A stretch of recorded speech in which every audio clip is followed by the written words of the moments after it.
She was once one of the most talked about names in American politics. Sarah Palin, the former governor of Alaska and the Republican vice presidential nominee in 2008, is still making headlines in 2025.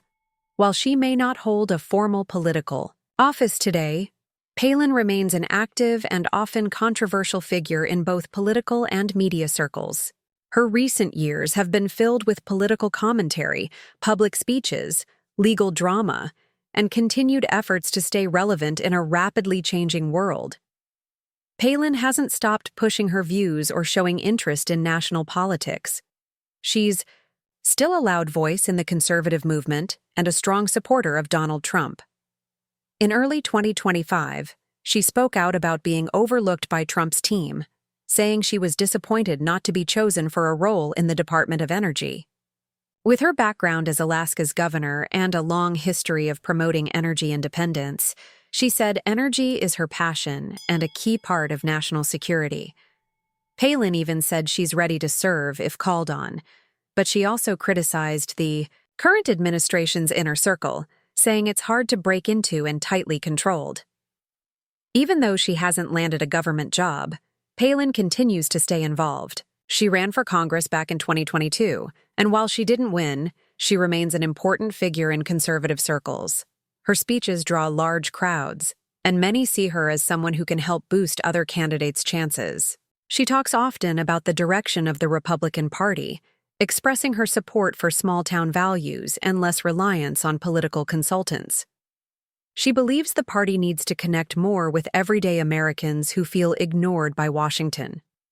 Palin is also back in the spotlight because of her ongoing legal battle with the New York Times. In 2017, the newspaper published an editorial linking her political rhetoric to a deadly shooting in Arizona that injured Congresswoman Gabby Giffords. Palin sued for defamation, arguing that the editorial unfairly connected her to the violence. Although she lost the first round of the case in 2022, she appealed. Now, in 2025, the retrial has begun. While it hasn't gotten as much media coverage this time around, the courtroom moments have been emotional. The editor who wrote the piece, James Bennett, broke down on the stand, apologizing and saying he was under pressure and made a mistake. Palin's legal team says the editorial damaged her personally and hurt her family. During the trial, her lawyer pointed out that Palin's daughter was just 9 years old at the time and had to grow up seeing her mother's name dragged through the media. For Palin, the lawsuit is not just about clearing her name, it's also about pushing back against what she sees as media bias against conservatives. This case has sparked bigger conversations about freedom of the press, political accountability, and the way the media handles controversial figures. Outside the courtroom, Palin remains active in the media world. She often appears as a political commentator, sharing her opinions on current events, government policies, and the future of the Republican Party. Her style hasn't changed much. She's still known for being direct, fiery, and focused on energy, faith, and family. But she's also found ways to connect with a broader audience. Not long ago, she even appeared on The Masked Singer, reminding everyone that her celebrity status is still intact. That moment showed she's not afraid to mix politics with pop culture, and it definitely got people talking. Palin's schedule is still packed with speaking events across the country. She gives speeches at conservative conferences and rallies, touching on issues that matter to her, protecting traditional values, limiting government power, and fighting back against what she sees as the elite political class.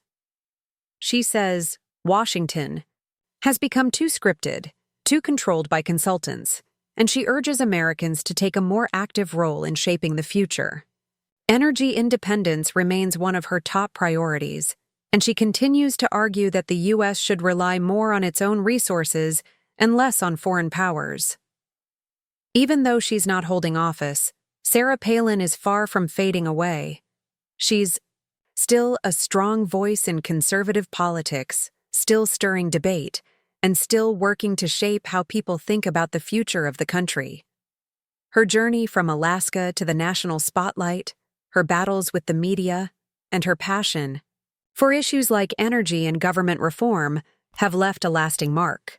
Whether you agree with her or not, there's no denying that Sarah Palin continues to make an impact. So, what do you think about Sarah Palin's place in politics today? Should she be part of the next Republican administration? Let us know in the comments. And don't forget to like this video and subscribe for more updates on the people shaping today's headlines.